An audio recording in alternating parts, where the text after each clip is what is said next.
Brutal Legend is now 15 years old. In fact, it's a game that has been on this earth half as long as I have, which holy shit, I inch closer to death every day. This Double Fine Productions hack and slash RTS and heavy metal fantasy open world mashup admittedly did not meet sales expectations back when it originally released in 2009, but it did, however, garner a strong cult following. And I mean that in a positive way, and not in a I blindly believed someone on the internet when they said that I could kill COVID-19 with ivermectin sort of way. Unrelated image. But anyway, the point. Brutal Legend has numerous loyal devotees, and it does so for clear and obvious reasons, mostly because it's a Tim Schafer and Double Fine Productions title, a man in a studio renowned for inventive and quirky games like Psychonauts and Psychonauts 2, as well as being a studio featuring the talent who developed classic LucasArts IP such as Grim Fandango and Day of the Tentacle, games of which were, of course, headed by the aforementioned Tim Schafer. And Brutal Legend similarly had personality, though this time it was through the game's headbanging heavy metal fantasy setting. It was an interactive adventure absolutely drenched in style, akin to a teenage boy's soiled mattress. Hey, don't look at me like that, you prude. I'm not above telling cum jokes, and to be quite frankly, neither is Brutal Legend. Okay, I'll be back soon,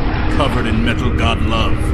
Oh god. So yeah, despite the earlier mentioned not meeting sales expectations, Brutal Legend did garner quite a few fans, including this babyface. All to the point that many folks desire a sequel, a Brutal Legend 2, if you will. Hell, this yearning for a second Brutal Legend was even addressed by Double Fine and Tim Schafer in a recent 15-year anniversary post celebrating the legacy of the original game. In the post, Schafer states, "People ask about Brutal Legend 2 all the time, and I'm torn about that. I know some of them want it with an evolution of the RTS stuff, and some of them just want a God of War with Eddie Riggs. I understand the logic of making the second option, but I'm much more excited about the first." End quote. Schafer's hesitation on how to approach a prospective Brutal Legend 2 is interesting, mostly because despite how so many people, like myself, love the first game, it does contain a fair few faults. Issues such as very repetitive side quests, in-game dialogue from NPCs repeating to the point of becoming annoying, because there's only so many times that I can hear the words, "We're on patrol," before losing my shit in a bad way. Though to be fair to Brutal Legend, this headbanger patrol is still superior to that of Paw Patrol, those f***ing cops. And then finally, there's Brutal Legend's most notorious fault, stemming from its controversial design. See, the game starts out as a hack and slash title with fun mechanics where main protagonist Eddie Riggs ventures into a heavy metal open world and traverses it with its hot rod dubbed the Deuce.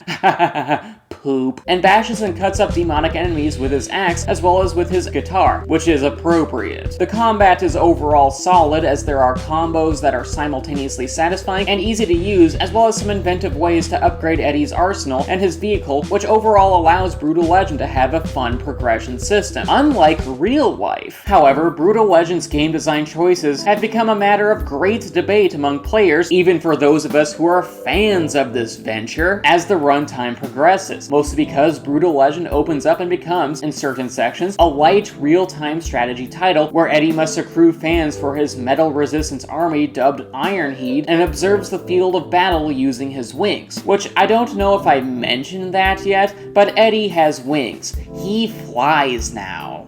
They fly now! As Eddie surveys a given epic battle, he, and the player by extension, commands his minions to build support structures and sends his metal battalions to destroy numerous different enemy factions on the battlefield. Factions that are inspired by various heavy metal iconography and subcultures. There's the hair metal militia, which has the aesthetics of glam metal, the Drowning Doom, who are more gothic in visage, and the Tainted Coil, who are demonic forces where the theme is basically BDSM in hell, no relation. And the RTS elements cause much constipation in Brutal Legend's player base, both before and honestly since. After all, players who were sold by the hack and slash gameplay didn't know that they low-key bought a real-time strategy experience, just like how McDonald's customers didn't realize they purchased E. coli with their quarter pounder with cheese. Because now that's what I call a value meal. And on the flip side, a fair few gamers who like RTS titles didn't enjoy how light and comparatively streamlined Brutal Legend's RTS components felt when compared to actual full-blown real-time real-time strategy experiences, as well as the fact that the game was missing some core features inherent to the RTS genre, like say a minimap, which is an understandable critique. Though speaking for myself, I remember being okay with Brutal Legends RTS sections. While yes, action game fans were repulsed by the real-time strategy gameplay mechanics, whereas RTS fans loathed the clunky aspects of Brutal Legends execution with its interpretation of real-time strategy in terms of navigating the levels and lacking a minimap, I overall enjoyed strategically sending my army of headbangers into a heavy metal war zone and then joining my army on the battlefield and engaging in the combat myself. Because, you know, Eddie Riggs is a man that's willing to get his hands dirty, just like Mr. Rogers. Meaning that the RTS sections added a new dimension to the action combat in the game itself and helped maintain a fresh gameplay loop all the way until the conclusion of Brutal Legends' narrative. But with that being said, I understand the criticisms here, because despite my enjoyment of the RTS bits, they were not perfect, and those expecting either a straightforward action game or for the RTS sections to be less streamlined and have basic features that most games of that genre contain, do have reasonable,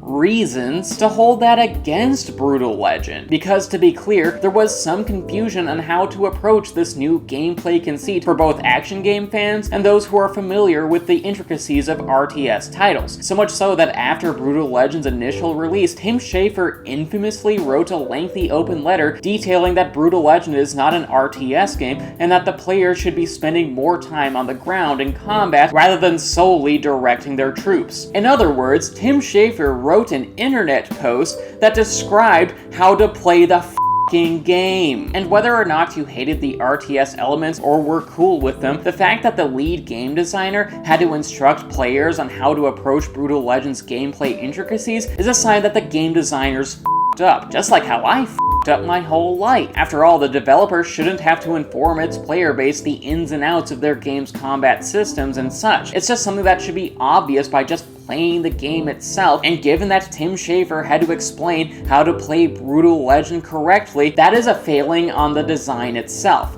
It is a major fault. So yeah, Brutal Legend has some issues, just like America. It is a very flawed game. Yet it must be said, I still love Brutal Legend. If anything, I am enamored by it, warts and all. And this is because of Brutal Legend's earlier mentioned abundance of creative style. A style that embodies metal. A genre of music that you know that I love. A genre of music that is the only entity on Earth that's allowed to give me anal. And I generally don't like anal, but for heavy metal, I make a exception. It's allowed to enter my exit lane. Everything about Brutal Legend just embodies heavy metal as a musical culture, and does so for many reasons. Firstly, there's our main protagonist Eddie Riggs, a heavy metal roadie that is voiced by Jack Black, and no, I'm not going to broach the topic as to why Jack Black is controversial at the moment. You know, because Jack Black canceling Tenacious D's tour due to how his bandmate Kyle Gass ad-libbed a joke about the first Donald Trump assassination attempt during a concert is not something I desire to get in the middle of, because my PR person told me, and this is true, Riley, please shut the f***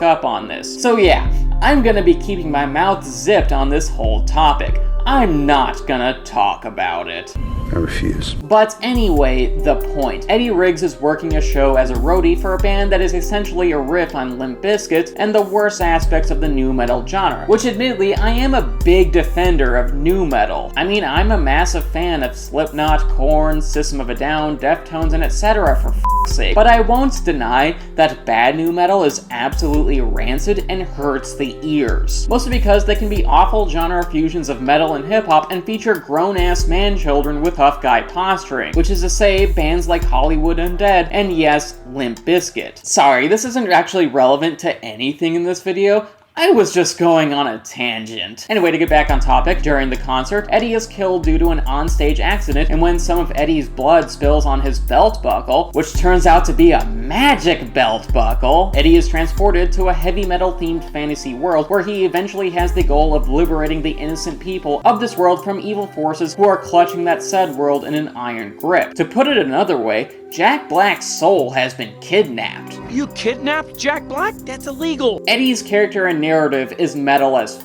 Like being transported to a world of heavy metal where there's an epic quest between good and evil, where a man armed with a battle axe, a guitar, and a hot rod unites the oppressed denizens of that said world into an army in order to combat an evil demonic force, pretty much epitomizes the spirit of heavy metal. If anything, Eddie's story and his character development within Brutal Legend is the material that heavy metal concept albums are made of. I mean, come on, if a band like Blind Guardian crafted a concept album that was essentially the plot of Brutal Legend, that honestly wouldn't be that far-fetched. No relation. It's just metal, and that's good.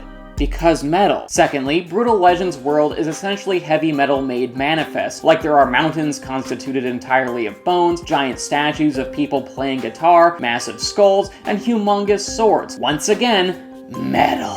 Thirdly, the supporting characters and factions are representative of what heavy metal stands for. In fact, there are characters with names inspired by real-life heavy metal musicians, there are characters that are voiced by actual heavy metal icons, like say Rob Halford, Ozzy Osbourne, Lita Ford, and the late Lemmy Kilmister. Also, quick aside, it's worth mentioning that the main antagonist, Emperor Diviculus, is voiced by Tim Curry, which is awesome.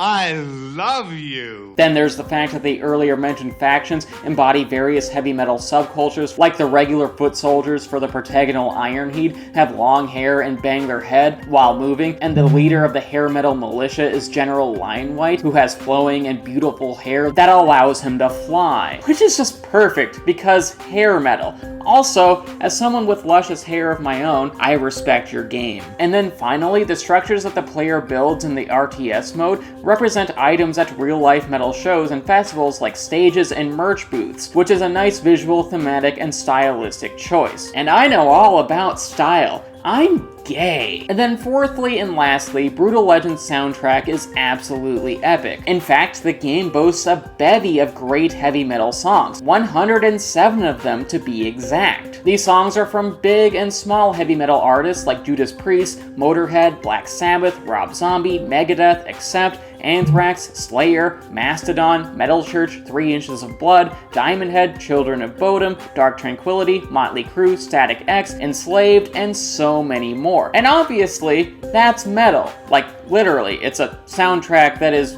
literally heavy metal. It's an epic soundtrack, and one that showcases how a given soundtrack can really complement the style of any given game. After all, ramming enemies with the deuce to the tune of Megadeth's High-Speed Dirt, slicing and dicing demonic foes while Black Sabbath's Children of the Grave blasts in the background, and traversing an environment that has a lot of commonalities to a heavy metal album cover makes sense, while a song like Mastodon's Crack the Sky sets the tone. It just fits Brutal Legend's creative aesthetic like a glove or a condom. It just feels logical. Additionally, Brutal Legend introduced a lot of young and aspiring metalheads in training to a lot of new bands and songs, and this impact should not be understated. I mean, come on, metal for the most part isn't very mainstream. If anything, it's a little secret stream that meets on Lower Whacker every Thursday morning at 7 wearing ominous garb, because truly heavy metal is just that underground, meaning that video game soundtracks like that of Brutal Legend is a medium for many metal bands to gain new fans, especially young ones, who are trying to get a foothold in the genre, but don't know exactly where to start. And I was one of those people. After all, games like Rock Band and Guitar Hero initiated me into the world of rock and metal, and Brutal Legend brought me even further into the path of darkness. And I mean that in a positive way. It was a good darkness. A fun darkness. The game just furthered my headbanging education. Okay, you see me after class. In conclusion, Brutal Legend is a true heavy metal experience. Its gameplay intricacies, open world, characters, voice actors, visual art style, epic narrative, and its soundtrack are all in sync together and just portray the core spirit of heavy metal, which is basically Santa Claus wearing leather and a studded jacket and starting a circle pit with inebriated elves around the heavy metal Christmas tree. It just has good vibes. And for that, I am infatuated with Brutal Legend, because even though it does contain many faults, the game worships at the altar of heavy metal and celebrates what it stands for. It's a title that clearly loves heavy metal, and that adoration is both infectious and understandable for those of us heavy metal diehards. If anything, Brutal Legend just exudes charm through its visual, audio, and interactive presentation, which ultimately ensures that it is an easy game to love. So yeah, Brutal Legend is an awesome game, even with its imperfections, and one that I hope does receive a sequel someday. After all, heavy metal and game design have both drastically changed over the last 15 years since Brutal Legend initially released, and a prospective Brutal Legend 2 could reflect those changes in the art style, narrative, soundtrack, and gameplay. There's just so much to work with here. But as it stands at the moment, as a singular heavy metal experience, Brutal Legend still holds a special place in my heavy metal gamer heart. It remains a quality experience clearly created with a passion for both metal and game design, meaning that 15 years since its release, even with its problems, Brutal Legend features a lot worth celebrating.